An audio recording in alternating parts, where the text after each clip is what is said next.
뉴스 브리핑 제작에 도움 주신 분들입니다. 경험과 실적이 증명하는 김효지 부동산 전문인, 절세의 지혜를 나눠드립니다. 이상회계법인, 당신의 편에서 보험사를 상대해주는 제이슨문 손해사정사, 한 곳에서 시작되는 안정된 미래 선우앤선우 종합보험, 30년 손맛 케이터링의 명가 참사랑, 20년의 경험과 실력과 노련함 우리들 척추신경원, 학자금과 대학 입시 상담은 AGM 인스티튜트, 고객과 직원을 지켜주는 스니즈가 지금 주문하세요. 배너앤프린트. 홍성구의 뉴스 브리핑 지금 시작하겠습니다. 로컬 소식입니다.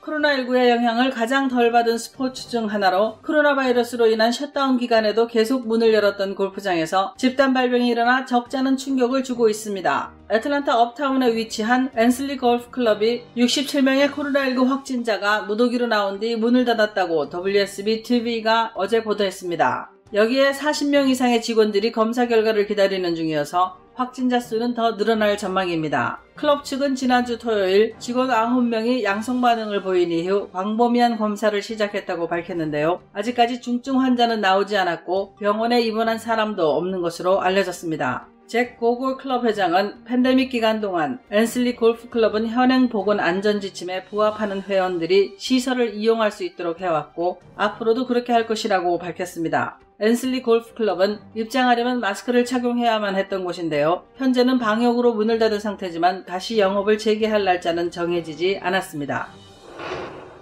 브라이언 캠프 주지사가 이끄는 주정부는 케이시아 바텀스 애틀랜타 시장이 지난 10일 발표한 조치를 무력화하기 위한 소송장을 풀턴 카운티 고등법원에 제출했습니다. 조지아 주정부와 애틀랜타 시정부 간의 법적 싸움이 시작된 것인데요. 캠프 주지사는 성명서에서 이번 소송은 이 어려운 시기에 살아남고자 애쓰고 있는 애틀랜타의 사업주들과 그곳에서 열심히 일하는 직원들을 대신한 것이라고 밝혔습니다. 이에 대해 바텀스 시장은 주정부로부터 소송을 당하는 것이 애틀랜타에서 생명을 구하는 데 필요한 것이라면 우리는 법정에서 그들을 볼 것이라며 법적 투쟁 의지를 내비쳤습니다. 바텀스 시장은 어제 온라인 기자회견 중에 애틀랜타 시 공무원 116명이 코로나19에 감염됐고 그중 2명이 목숨을 잃었다고 확인했는데요. 지역사회에 코로나19 숫자가 급속히 늘어나고 있다는 것을 고려해 마스크 착용 의무화 조치를 취하고 재개방 1단계로 되돌린 것이라고 설명했습니다. 사실 이번 소송은 마스크 착용 의무화가 시발점이긴 하지만 마스크 문제라기보다는 정치적인 싸움으로 보는 시각이 우세한데요. 바텀스 시장이 부통령 후보감으로 하마평에 올라 있는 상황에서 이 법정 싸움이 올해 대통령 선거에 과연 어떤 영향을 주게 될지 주목됩니다.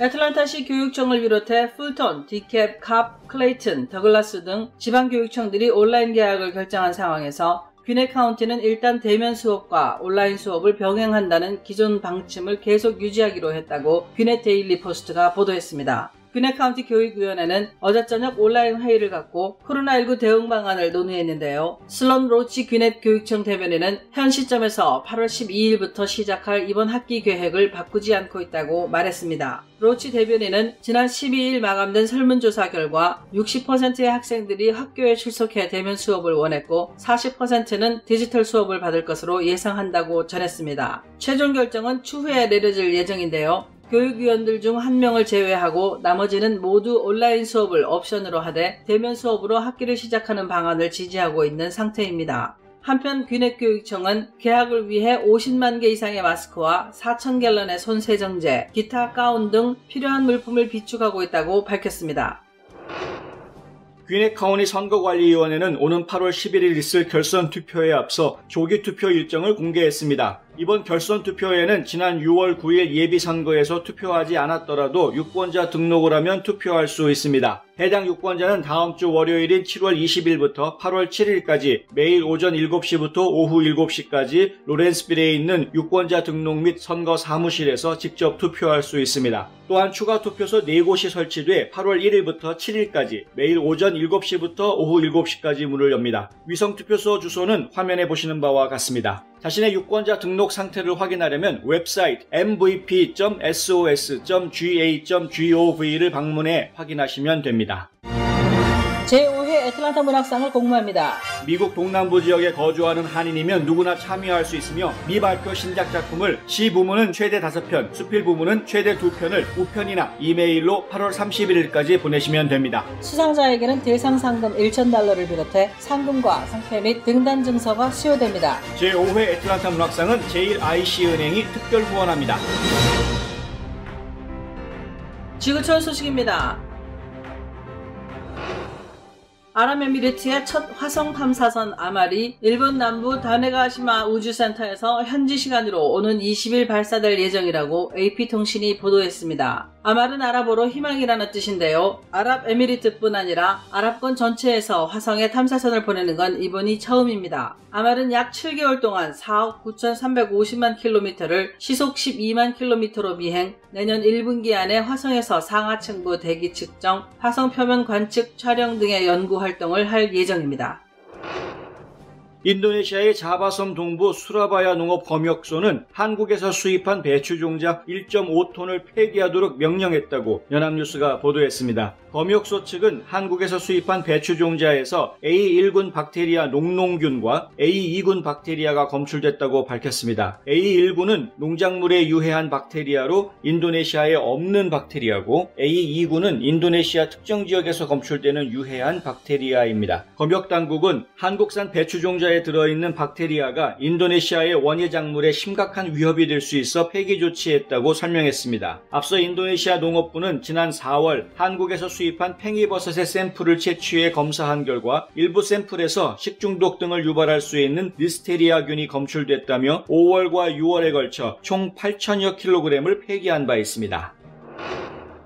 스페인 아라곤의 한 사육장에서 지난 13일 코로나19 검사를 시행한 결과 밍크 92,700마리 중 87%가 감염된 것으로 나타났다고 영국 BBC 방송이 오늘 보도했습니다. 당국은 모든 밍크를 살처분하도록 지시하고 이에 따른 경제적 보상을 약속했다고 하는데요. 앞서 이 사육장 직원들이 지난 5월부터 줄줄이 코로나19 확진 판정을 받자 밍크도 검사를 했던 것으로 알려졌습니다. 이 밍크들은 털가죽을 만드는 용도로 사육되어 왔던 것인데요. 동물이 사람에게 옮기거나 사람이 동물에게 옮길 가능성이 있는지는 확실하지 않다고 당국자는 밝혔습니다. 한편 네덜란드에서도 지난 5월 밍크에서 사람으로 코로나19가 전염됐다는 이슈가 제기돼 수만 마리가 살처분된 바 있습니다. 한국 소식입니다. 외교부는 코로나19 확산이 지속하면서 전 세계를 대상으로 지난 3월 23일 발령한 특별여행주의보를 8월 19일까지 연장한다고 밝혔습니다. 이번이 세 번째 연장인데요. 외교부는 코로나19의 전 세계적 확산, 해외 유입 코로나19 확진자 증가, 상당수 국가의 전 세계 대상 입국 금지 등 여행 제한 조치 시행, 항공편 운항 중단 등이 계속되는 상황을 고려해 재발령을 결정했다고 밝혔습니다. 이 주의보는 단기적으로 긴급한 위험에 대해 발령하는 것으로 여행경보 2단계 여행 자제 이상과 3단계 철수 권고 이하에 준하는 것입니다. 외교부는 이 기간에 해외여행을 계획한 국민은 여행을 취소하거나 연기하고 해외에 체류 중인 국민은 감염 피해에 노출되지 않도록 위생수칙 준수, 외출 이동 자제, 타인과의 접촉 최소화 등을 실천할 것을 당부했습니다. 오는 8월 14일이 택배 없는 날로 정해졌다는 소식입니다. 전국 택배연대 노조가 코로나19 사태로 택배 물량이 급증해 택배기사들의 휴식이 시급하다며 택배 없는 날의 지정을 요구해왔는데요. 한국통합물류협회가 8월 14일을 택배 없는 날로 정했습니다. 이에 CJ대한통운, 한진, 롯데, 로젠 등 4개 택배사가 참여하기로 했습니다. 8월 14일 다음 날은 강복절이고 다음 16일은 일요일이기 때문에 택배기사들은 최장 사흘 연속 휴식이 가능하다는 게 업계 설명입니다. 택배연대 노조는 최근 택배 노동자의 과로사가 연이어 발생하고 있는 상황에서 택배 노동자에게 휴식을 보장하는 것은 대단히 중요하고 절박한 문제라며 택배 없는 날 지정을 환영했습니다.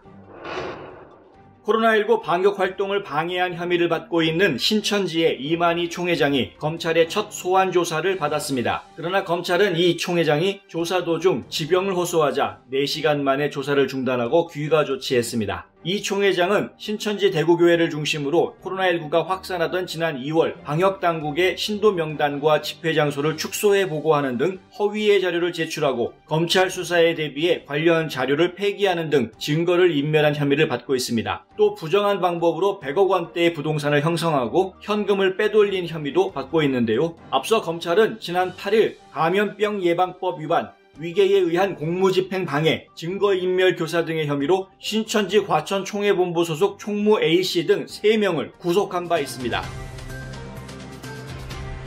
2020년 7월 17일 지금까지 뉴스브리핑의 홍성구였습니다. 최원주였습니다. 시청해주셔서 감사합니다.